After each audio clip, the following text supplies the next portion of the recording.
woke up in a bad dream. My head felt 2 sizes too small for my brain. Max Payne. I envy your name. And the killer was smiling. Pleased to meet you. I'm Frankie the Bat Niagara. Niagara, as in you cry a lot? He had a baseball bat and I was tied to a chair. Pissing him off was the smart thing to do.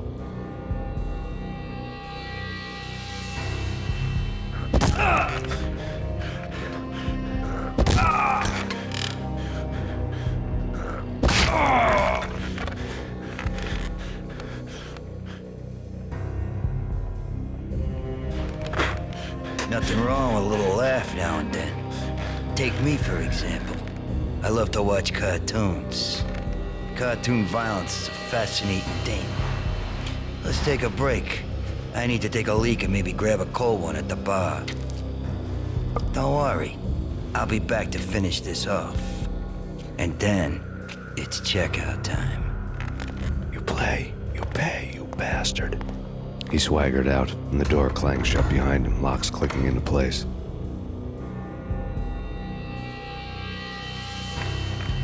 Everyone makes mistakes. Mine hadn't been to crack jokes about the goon with the bat. He'd have cracked my skull regardless. It hadn't even been to trust a girl with a gun.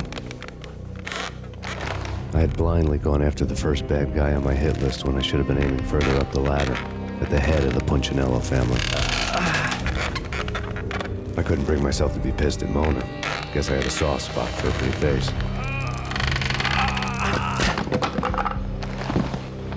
But when somebody decides to play baseball with your head, you tend to get sore. They had dragged me back to the basement of Lupino's hotel. I was beaten, bruised, and blue. I felt like the chair I had broken to get free.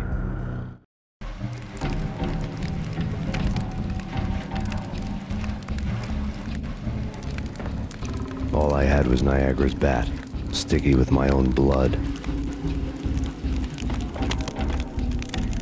Without a gun, I'd be no match for Frankie's men.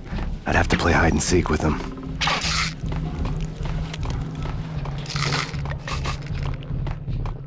It's Frankie's turn. We'll take care of it. Yeah, I know. So wouldn't mind having a... Hey, take it! It's Payne!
newspaper caption for a murder scene.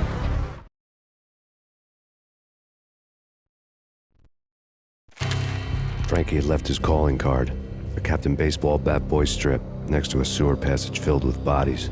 You'd better not mess with Captain Baseball Bat Boy. Even my archenemy, Bicycle Helmet Girl, swoons at the sight of me. Aha! There were enough corpses to put a mass murderer to shame.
Things were fast going from bad to worse.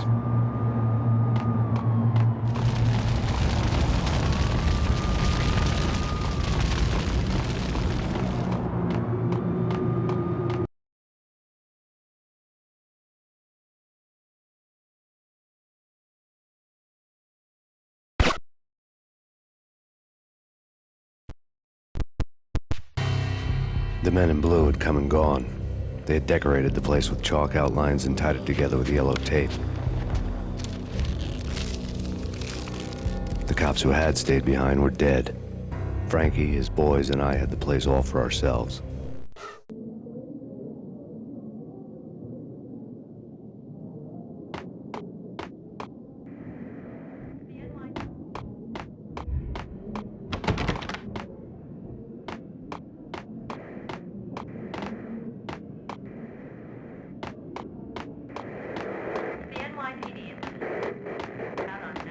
Just forget about it. Just forget about it. Hey, just forget about it.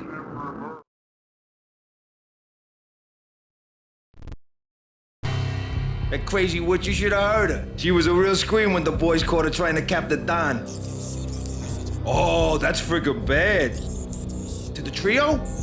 That's even worse than what Frankie's doing to that poor bastard downstairs. She's gonna take a long time to die. The mobster muscle on the phone was talking about Mona. Punchinello's trio were nothing but bad news.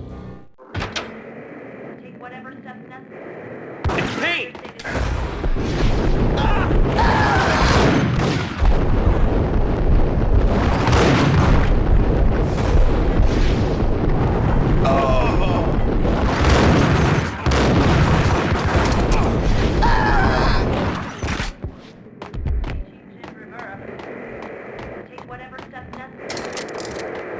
More evidence that Punchinello didn't like me much.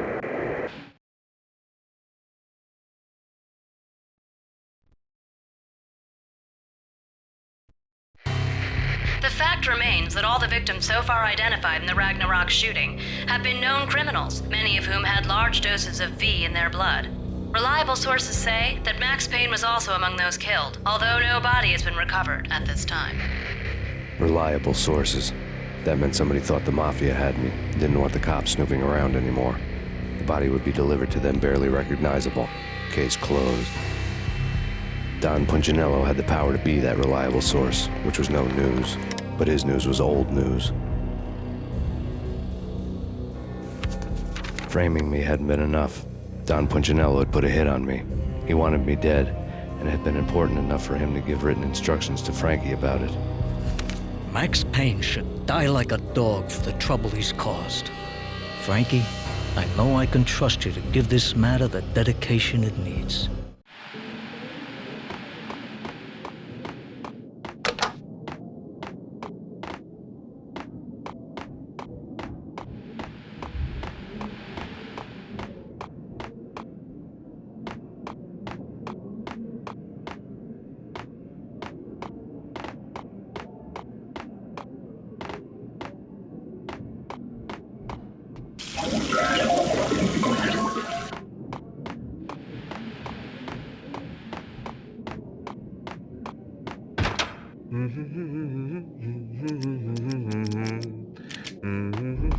What the? Ah!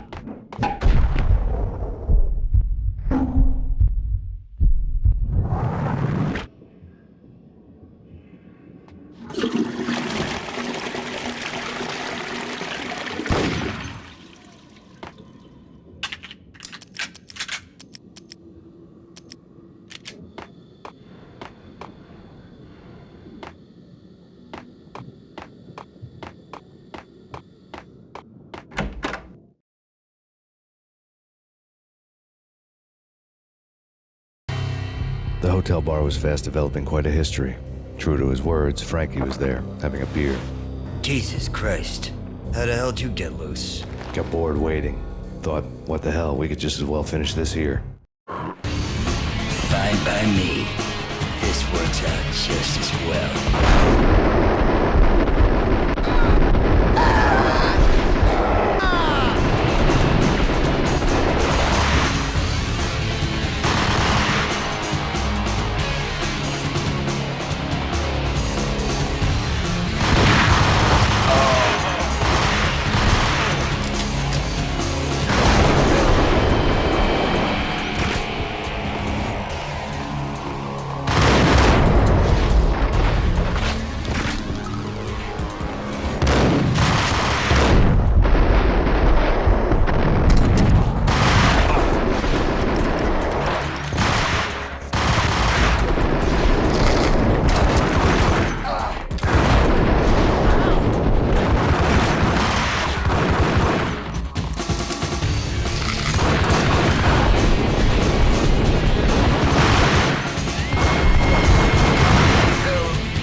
Thank you. You've been a lovely audience. Had enough? I don't play with girls anyway. Unfair!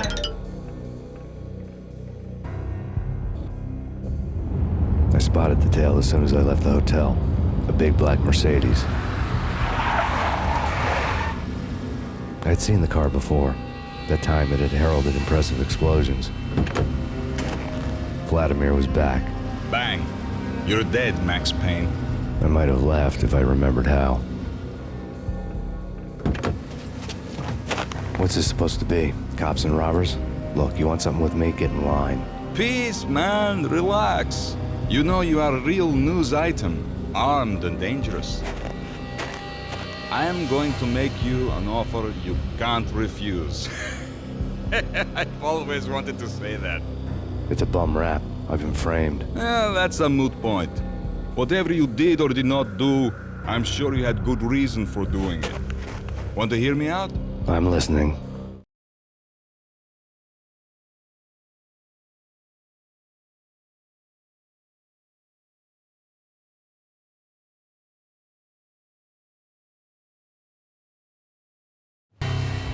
Punchinello messing with V is bad for business all around.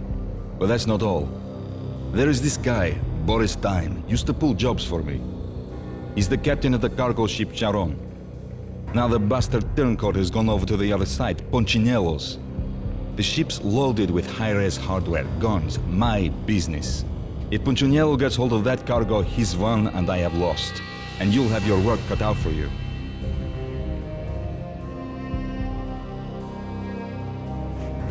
If you want to get to Punchinello, you'll need heavy-duty persuaders. I am just the man to get them for you. Change the ship back under my flag, maybe pop 2 in the traitor Dime's head while you're at it. You'll get enough guns to start the apocalypse.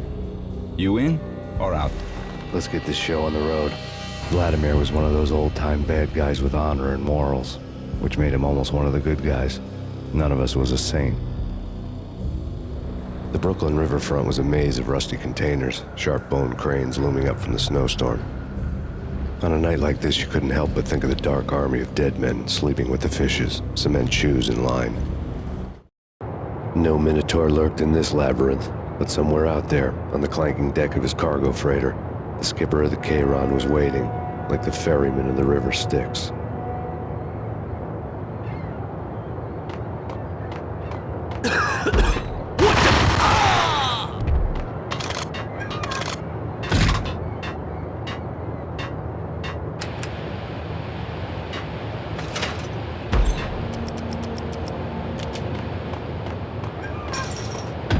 What the hell?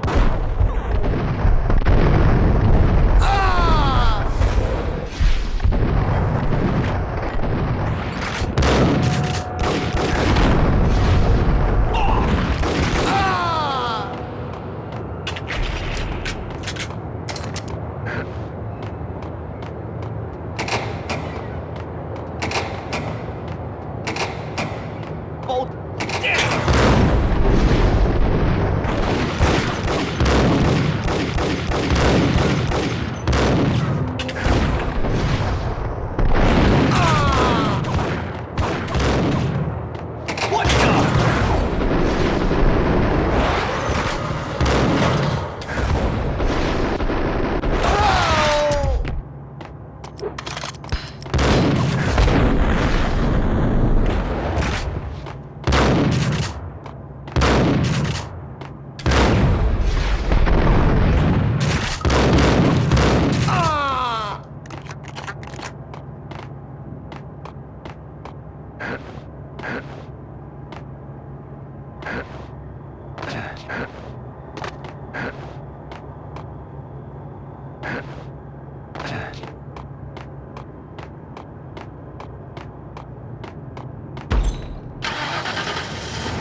Hey!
Huh?